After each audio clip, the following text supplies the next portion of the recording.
ఆ, ఆ. నేను ఇంతవరకు ఆయన ఎట్లా ఉంటాడో ఇప్పుడు మాట్లాడకుండా ఆయన ముఖం చూసి చెప్పాను తాగుతాడని. అవును అవును అవును అవును. ఆయనకి ఆయనే తాగి పడతాడని. అయితే ఇది దీంట్లో ఈసారి పాస్టర్లందరూ, నేను ఇంకోటి కూడా చెప్పాను, చీరాల్లో ఒక ఆయన నడిపించు నానవ అని పాట పెట్టుకొని ఆ, ఆ. సంఘం అంతా పాడుతుంటే వెనక్కి వచ్చి తాగేసి సిగరెట్ వేసుకొని మళ్ళీ వెళ్ళి పాట మళ్ళీ మధ్యలో పాడేవాడు. ఇలా ఉంది మన వాళ్ళ కథ. అందుకని వాళ్ళంతా సరి చేయటం కోసమే దేవుడు ఇది ఒక పరీక్షా సమయం పెట్టాడు. పాస్టర్లందరూ సరి అవుతారు. నా దృష్టిలో పాస్టర్ల కన్నా కూడా విశ్వాసులే ముందంజలో రేపు పొద్దున పరలోకంలో కనిపిస్తారు. పాస్టర్లు పోరు. ఎందుకంటే మీకు యాకోబు పత్రిక 3వ అధ్యాయంలో క్లీన్ గా ఉంటుంది. మీలో అనేకులు బోధకులు కాకుడి, మీకు డబుల్ పనిష్మెంట్ ఉంటుంది, రెండంతల పనిష్మెంట్. అవునవును లాయర్ గారు, అలాగే కనిపిస్తుంది. ఏమిటిదంటే క్రైస్తవుల పరువు పోకూడదంటే వీళ్ళు ఊక సైలెంట్ గా ఉంటే పరువు పోదు సార్. వీళ్ళు ఇప్పుడు నిజానికి ఆమె భార్య గారు ఏమని చెప్పింది, ఆమె వద్దు పోస్ట్ మాస్టర్ వద్దు ఏమొద్దు అని చెప్పింది. ఎందుకు వద్దండి? ఆమెకు తెలుసు కాబట్టి. ఆమెకు తెలుసు కాబట్టి. కానీ ఈ విధవాళ్ళు ఏం చేశారంటే పాస్టర్లు అంతా కలిసి లేదు లేదు చెయ్యాల్సిందే, టూట్ మర్డర్, హత్య, అది ఇదని చెప్పి ఆయన పరువు తీశారు, ఒక క్రైస్తవుల పరువు తీశారు. మళ్ళీ ఇప్పుడు కూడా అయినట్లేదు. ఆయన తాగక ముందు ఎక్కడ పోయి ఇచ్చాడో తెలియదు. అరే నాయన, ఆయన దొమ్మరు గుడిసెలు పోయి ఇచ్చాడు, ఎక్కడ పోయి ఇచ్చాడో అవల్ల తెలపాలన్నా ఇప్పుడు. ఈ ఉన్న నిజమా కదా? ఇప్పుడు పరువు ఎలాగో పోగొట్టుకున్నాము, ఇంకా పరువు పోగొట్టాలని ఉందా వీళ్ళకు? ఇప్పుడు కుటుంబం చెప్పింది.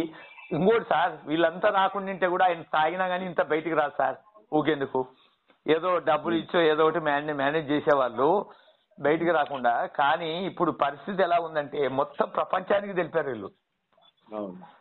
ఆయన పరువు పోయింది, ఇప్పుడు ఆయన నమ్మిన విశ్వాసాల పరువు పోయింది. వాళ్ళేమో పాపం ఈ గుడ్డిగా నమ్మేస్తున్నారు, ఇంకా నమ్ముతున్నారు. ఆయనకు తాగడని వాదిస్తారు సార్ పాపము.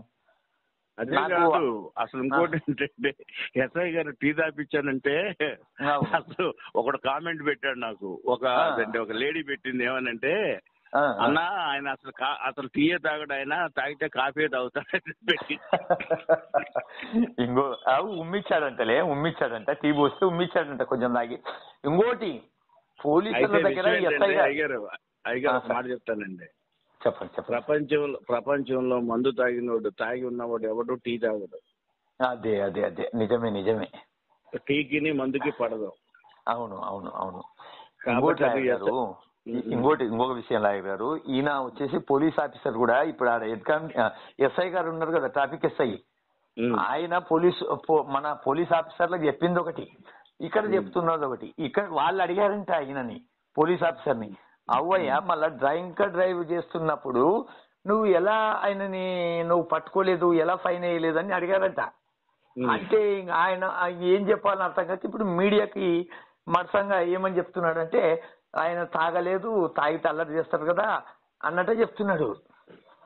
ఇంకో విషయం కూడా నేను చెప్తున్నాను ఏంటంటే సార్ ఇంకోటి కూడా ఏంటంటే, ఆయన బ్రాండ్ ఆయన కూడా చెప్తున్నారు వీళ్ళు పలానా అని చెప్పేసి, ఆ బ్రాండ్ భయంకరమైన వాసన వస్తుంది. ఇప్పుడు ఆ బ్రాండ్ కూడా తీసుకొచ్చి ఎంత భయంకరమైన, ఎంత దూరంలో ఉన్న వాసన కంపు కొడుతుంది. అన్నిటికన్నా అతి భయంకరమైన బ్రాండ్ అది. అది రమ్మంటారు. అవును. దాన్ని మిలిటరీ వాళ్ళకి ఇస్తారు. అవును సార్, అవును. చలిలో ఉంటారు కదా, మిలిటరీ వాళ్ళకి ఇచ్చేది అది. లాయర్ గారు, కాబట్టి అది ఒకవేళ ఆయన తాగి ఉంటే ఖచ్చితంగా ఎస్ఐ కంట్లో పడుతుంది. అది కాకుండా టీ స్టాల్ వాడి కంట్లో కూడా పడుతుంది. అవును. అంటే వీళ్ళు ముందు తాగారని చెప్పారు సార్. ముందు తాగారు చెప్పారు.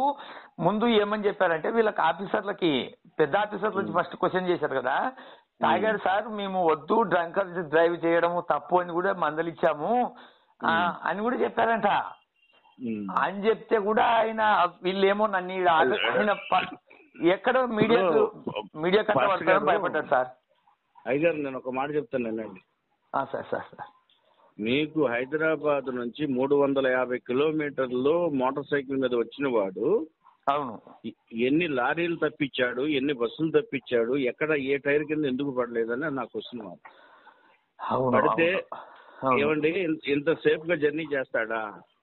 అవును అవును అవును చేయడు. ఎక్కడో చోట పడాలిగా. ఈ నెలలన్నా దాని బండి కింద పడాలి, లేకపోతే ఆ బళ్ళన్నా ఈయన కుద్దాల. అవును అవును అవును ఏమండి? అవును సార్. అవును అవును అవును. మరి రెండు జరగకోకుండా ఆయన వెళ్ళిపోయి ప్రాణం లేని అదంటే అది స్తంభానికి గుద్దాడంట. అవును కింద పడి డొల్లాడి మళ్ళీ లేచి మళ్ళీ జర్నీ చేశాడంట. అవును పడుకుంటూ లేస్తూ మందు కొడుతూ వచ్చాడని చెప్పదలుచుకున్నారు ఇక్కడ. అవును అవును అవును సత్యం సత్యం. ఇది సాధ్యమైనదా? అదే ఇప్పుడు నాకు ఒకటే సార్, నేను కూడా నమ్మాను ఆయన తాగడనే నమ్మాను. చాలా మంది నాకు తాగడని చెప్పారు, కానీ ఈయన క్యూఆర్ కోడ్ చేశాడు కదా, ఆడ నేను నమ్మాల్సి వస్తుంది. ఏదది? ఇప్పుడు క్యూఆర్ కోడ్ చేశారు. ఒక విషయం చెప్తాను సార్, ఆయన తాగి ఉన్నప్పటికీ రేపు డెడ్ బాడీ మీద కూడాను ఆయన వెళ్ళిపోయి తాగి ఉన్నట్టుగా దాంట్లో మీకు పోస్ట్ మార్టం లో చెప్తారు, దాంట్లో అనుమానం లేదు. అవును అవును అవును. అయితే నేను అనేది ఏంటి, తాగి పడితే ఆయన తాగిన చోటే పడాలి ఒకటి, రెండోది తాగిన బాటిల్ ఎక్కడో వీళ్ళు దొరకాలి.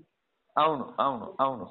అది కాకుండా వీళ్ళు క్వశ్చన్ చేసినప్పుడు దాంట్లోకి వచ్చినట్టు ఓన్లీ బాటిలే తీసుకున్నాడు కానీ గ్లాసు కానీ దాని సోడాలు కానీ మంచినీళ్ళు కానీ ఏం తీసుకోలేదంట. ఆయన తాగాడా లేదని మనం చెప్పలేము. సరే తాగాడు, ఓకే, తాగాడు, బాటిల్ ఎత్తేసి తాగాడు, ఓకేనా? తాగినోడు ఇమీడియట్ గా ఎక్కడో చోట పడిపోవాలి, కానీ వీరు కరెక్ట్ ఇంత దూరం ఎట్లా జర్నీ చేస్తాడు అని నా క్వశ్చన్ మార్కు. ఇన్ని బళ్ళు ఎట్లా తప్పిస్తాడు? అవును అవును, అనుమానించాల్సిన విషయం ఇదైతే. ఏమండి? అదే ఇప్పుడు నేను రేపు క్వశ్చన్ వేస్తున్నా.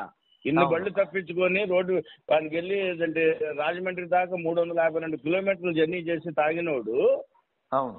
తర్వాత ఇంకోటి ఏంటంటే డ్రంక్ అండ్ డ్రైవ్ అని చెప్పేసి 10 చోట్ల నోట్లో ఇది పెడుతుంటేవి, drunk and drive case, drunk చేసి చేయొద్దని. అవును అవును. మనం హైదరాబాద్ నుంచి ఇక్కడ దాకా పెడితే ఎక్కడ నోట్లో పెట్టలేదా కూదమని? అవును. పోలీసు వాళ్ళు ఏం చేస్తున్నారు సార్? అదే కదా, ఇప్పుడు పోలీసు వాళ్ళదే తప్పు అవుతుంది. పోలీసు వాళ్ళదే తప్పు అవుతుందని వాళ్ళు భయపడుతున్నారు. డ్రంక్ అండ్ డ్రైవ్ అని చెప్పి కేసు పెట్టుంటే బతికేవాడుగా. అవును అవును అవును అవును అవును అవును, నిజమే. తర్వాత నువ్వు హెడ్ లైట్ లేకుండా జర్నీ చేసినప్పుడు ఎస్ఐ గారు వెళ్ళిపోయిన తర్వాత హెడ్ లైట్ లేకుండా జర్నీ చేయకూడదు, పోలీస్ స్టేషన్ తీసుకెళ్లాలిగా. అదే ఇప్పుడు ఆయనకే చుట్టుకుంటుంది ఇది. ఇప్పుడు ఎస్ఐ ఉన్నాడు కదా, ఎస్ఐ చుట్టుకుంటుంది. చుట్టుకుంటుందండి. వాడు టీ ఇప్పించి పంపించాను అంటే టీ ఇచ్చి సత్యకుమార బాబు అని పంపించాడు. ఆయన ఏంటది అర్థం లేకుండా అదే వద్దన్నాడు సార్ ఆయన వద్దు, నువ్వు పొయ్యి కావాల్సిన కూడా ఈయన బలవంతంగా ఒకటి లైట్ లేకుండా జర్నీ చేయడం ఒక అఫెన్స్. అవును. ఒకవేళ మందు తాగి చేయడం అనేది రెండో తప్పు. అవును అవును. ఆయన తప్పు పట్టుకొని పోలీస్ స్టేషన్ కి ఎందుకు తీసుకెళ్ళా? అది నా క్వశ్చన్. సత్యం సత్యం, ఆయన మీద వేయాలి ఇప్పుడు. అందుకని వీడియో అదే వస్తుంది 24 ప్రశ్నలతో. Okay sir, okay sir, okay sir, okay sir. వెయ్యండి. మన వాళ్ళకు కూడా చెప్పండి సార్, మన వాళ్ళకు కూడా ఎంతో సైలెంట్ గా ఉంటే అంత మంచిది.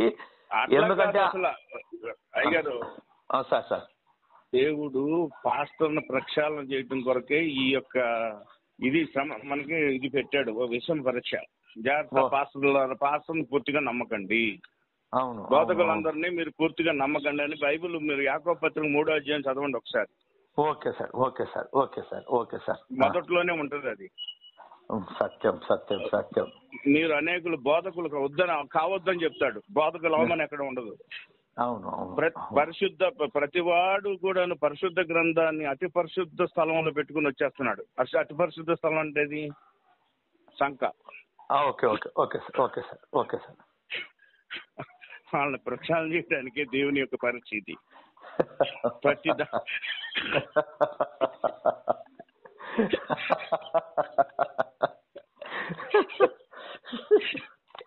నా వాళ్ళ 7 సార్లు అర్థమైతలేదు సార్. వచ్చింది నేను కూడా ఫస్ట్ మర్డర్ అనుకోని మర్డర్ చేసింటే బాగుండు అనిపించింది సార్ నాకు కూడా. సారు నేను ఎంత ఎనాలిసిస్ చేసి చెప్పాను చెప్పండి. అక్కడ పరిస్థితులను బట్టి కనీసం ఎన్ని వేల కేసులు చేసి ఉంటారు. అవును అవును అవును అవును అవును. మీరు లాయర్ కదా సార్, మీరు సలహా ప్రకారం మీరు వెళ్ళిపోవాలా. ఇప్పుడు జాన్ బాబు అనే వ్యక్తి భలే రెచ్చిపోతున్నాడు సార్. ఆ వ్యక్తి ఊగా సైలెంట్ గా ఉంటే బాగుండు అనిపిస్తుంది పాస్టరు. బా ఏం రెచ్చిపోతున్నాడు ఏం మాట్లాడుతున్నాడు ఆయనకే తెలియదు. ప్రతి ఛానల్లో పోయి ఏదో ఒకటి ఆయన అసలుకి మనిషే కాదు, ఆయన కాదు బడి నడిపిందని వాదిస్తున్నాడు. అయితే సార్ ఎవడికి దోషింది వాడికి చెప్తున్నాడు తప్పది. అవును ఎవడు పోలీసులను అనుమానించినట్టు అవును ఎవరిని రెచ్చగొట్టినా పోలీసులను రెచ్చగొట్టదు. మీతో మాట్లాడిన ప్రతి వాడికి నా నంబర్ ఇవ్వండి, వాస్తవాలు ఆయన ముందే చెప్తాడని చెప్పండి సార్. ఉంటాయి మన దగ్గర. ఓకే సార్ అలాగే జరగబోయేది కూడా మనం చెప్తాం. ఏమేమి జరగబోతుందో కూడా నాకు తెలుస్తుంది, దేవుడు నాకు చెప్తాడు బుద్ధి. ఓకే సార్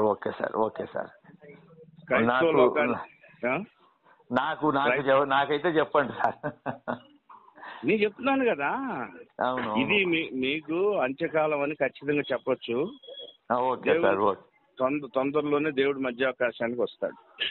ఓకే సార్ ఆ ముందు ఇవన్నీ జరుగుతాయి, ఇదంతా ప్రక్షాళన జరుగుతుంది. దీంట్లో జరిగిన మంచి ఏంటంటే, మంచి చెడు ఇవాళ డినామినేషన్ తో సంబంధం లేకుండా క్రైస్తవులందరూ రోడ్డుకు వచ్చారు, ఏక మనసులు అయ్యారు, అందరూ కూడా నిలబడ్డారు. ఓకే సార్ డినామినేషన్ తోనూ గ్రూపులతోనూ వీటితో పని లేకుండా వాళ్ళందరినీ ఐక్యత చేయటం కోసమును పాస్టర్ల ప్రక్షాళన చేయటం కోసం ఈ యొక్క శ్రమ దేవుడు కల్పించింది. ఇది నగ్న సత్యం. ఈ సువార్త వెళ్ళాలి జనంలోకి. అంతే అలాగే వెళ్తుందిలే సార్. సాధ్యమైనంత వరకు చాలా మంచి వాళ్ళు ఇదే చెప్తున్నారు. ఈ కొంచెం కార్పొరేట్ వ్యవస్థలో ఉన్న పాస్టర్లు వేరే చెప్తున్నారు. కార్పొరేట్ పాస్టర్లు పోలీసు వాళ్ళని రెచ్చగొట్టి మొత్తం బయట పెట్టిస్తున్నారు. వీళ్ళు పాపం మంచి వ్యక్తులు, ఆయన టైం వచ్చింది, ఆయన పోయింది పరలోకానికి. దాంట్లో అది కూడా టచ్ చేశాను కదా, అది ఆయన చివరి ప్రయాణం అలా రాయబడి ఉంది. ఆయన ప్రాణం అసలు పోవాల్సి ఉంది దేవుని యొక్క సన్నిధికి. ఆయన ఆత్మ ఖచ్చితంగా దేవుని సన్నిధిలో కదా. అవునవును మీరు అదే చెప్పారు సార్. నేను 100% దేవుని సన్నిధిలో కదా. అవును ఎందుకంటే ఆయన నోటి నుంచి వచ్చిన మాటలు, దేవుడు పలికించిన మాటలు మామూలు మాటలు కావచ్చు. ఇప్పుడు మతోన్మాదులు ఏమంటున్నారంటే, ఆయన పరలోకం వెళ్తున్నాడు అంటే ఇప్పుడు బైబుల్లో ఏముంది అని అంటున్నారు అంటే, ఇతర దేవీ దేవతల్ని నోటి ద్వారా కూడా ఉచ్చరించకూడదు అనే మాట వాళ్ళకింది. ఈయన ఎప్పుడు చూసినా హిందూ దేవుళ్ళ గురించి, ఇతర దేవుళ్ళ గురించే నోటిలో ఉచ్చరించినాడు, ఈయనట పరలోకానికి పోతాడన్నట్టు క్వశ్చన్ వేస్తున్నారు. అంటే బియ్యం చెప్పాలని కూడా అర్థం కాక, అవునా సరే మీ ఇష్టం మీది, మా ఇష్టం మాది అని చెప్తున్నా. అట్లా కాదు, దానికి ఒక మార్గం, దానికి ఒక ఇది ఉంది. ఇవాళ వీళ్ళు చిన్నజీయ స్వామి కూడా దేవుడు ఒక్కడైనా తేల్చేశాడు. 300 మంది దేవుళ్ళు 3 కోటి దేవతలు లేరు పైన. కాబట్టి ఏ దేవుడి దగ్గరికి వెళ్ళాడు అనేది మన క్వశ్చన్ మార్క్. యేసు ప్రభుని ఆశ్రయించాడు, ఇంకో దేవుడిని ఆశ్రయించాడు. ఏ మతంలో నుంచైనా క్రైస్తవ మతానికి వస్తాడు, కానీ క్రైస్తవ మతం నుంచి ఇంకో దానికి వెళ్తే ఎవడో పనికి మనోడు, ఇది కరుణాకర్ లాంటి వాళ్ళు ఎవడో 1-2 తప్ప జీసస్ ని యాక్సెప్ట్ చేసినాడు ఎవడు కూడా ఇంకొక దేవుణ్ణి పూజ చేయడు. ఆ విషయంలో ఆయన పర్ఫెక్ట్, దాంట్లో అనుమానం లేదు. ఆయనకి నేను ఏమవుతుంటే శారీరక బలహీనతలు వ్యక్తిగత ఇవి ఉండొచ్చు. ఓకే సార్ దానివల్ల యాక్చువల్గా ఆయన తాగినందువల్ల దీని వల్ల సమాజానికి నష్టం ఏమి లేదు. ఆయనకి నష్టం. ఓకే సార్ అది ప్రైవేట్ లైఫ్. దాని ప్రైవేట్ లైఫ్. ప్రతి మనిషికి 3 జీవితాలు ఉంటాయి అయ్యారు. ఒకటి ప్రైవేట్ లైఫ్ ఉంటది, 2 పర్సనల్ లైఫ్ ఉంటది, 3 పబ్లిక్ లైఫ్ ఉంటది. ఆయన పబ్లిక్ లైఫ్ లో ఆయన ఒక బోధకుడు, ఆయన ఒక pastor. Public life. Personal life లో ఆయన భార్య, 2 పిల్లలు, తర్వాత ఆయనకి ఉన్న ఆస్తులు అవన్నీ కూడా పర్సనల్ లైఫ్.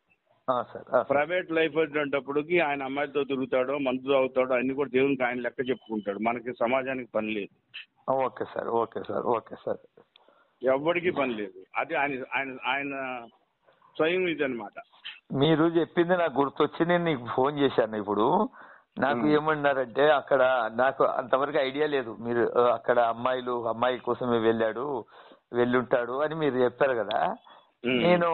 నాకు ఐడియా వచ్చి ఇప్పుడు వీళ్ళు ఊకుండలేక గెలికి మళ్ళీ అది కూడా బయటికి తీస్తారేమో అనే ఆలోచన నాకు అట్లా అనిపిస్తుంది అనమాట. ఆయన ఎక్కడ వెళ్ళాడు, ఎవరితో తిరిగాడు, అంటే ఇప్పుడు వరకే ఆయన విజయవాడ రాకముందు విజయవాడలో 4 గంటలు ఉన్నాడు. విజయవాడ రాకముందు ఇంక ఎక్కడెక్కడ ఉన్నాడు అనేది తెలుస్తలేదు. కరెక్టే. విజయవాడలో ఆయన గడ్డిలో పడుకున్నాడంట. అవును. అది కూడా ఓకే. మనం కించపరచుకోవాలి సార్. ఎంత ఘోరమైన విషయం చెప్పండి. టీ స్టాల్ వాడు మీరు చూస్తే ఇదిగా ఉన్నారు, ఇక్కడ రూమ్ తీసుకోండి, నా బండికి మీ బండి కావాలంటే ఇక్కడ పెట్టండి అని కూడా అడిగాడంట అని చెప్తున్నాడు ఆయన. అవును. అది పరిస్థితి. అందుకని ఇది క్రైస్తవులందరికీ కనువిప్పు సార్. అవును. జాగ్రత్తగా ఉండటానికి. అవును. ప్రైవేట్ జీవితం కానీ వ్యక్తిగత జీవితం కానీ సరి చేసుకోవడానికి మంచి అవకాశం. నాకు అదే బాధ ఉంది సార్. ఇప్పుడు వీటికి సరిపోయిండు, తిరిగితే తిరిగిండు. ఇప్పుడు ఆయన ఏం చేసిండో అయిపోయింది. కానీ ఇంకా ఎక్కువ గెలకడం, ఇంకా లోతుకు గెలికి ఆయన ఎలా చనిపోయాడు, ఆయన ఇష్టం, ఆయన టైం వచ్చింది చనిపోయాడు. కానీ ఇంకా గెలికి ఆయన ఇంకా పూర్తి ప్రైవేట్ లైఫ్ ఎంత లాగుతారా? ఇంకా ఏమని చెప్తున్నారంటే వీళ్ళు, ఇప్పుడు అట్టయితే ఒక రోజు తాగినారని మీరు ఎలా చెప్తారు? రోజు తాగుతుంటాడు కదా హైదరాబాద్.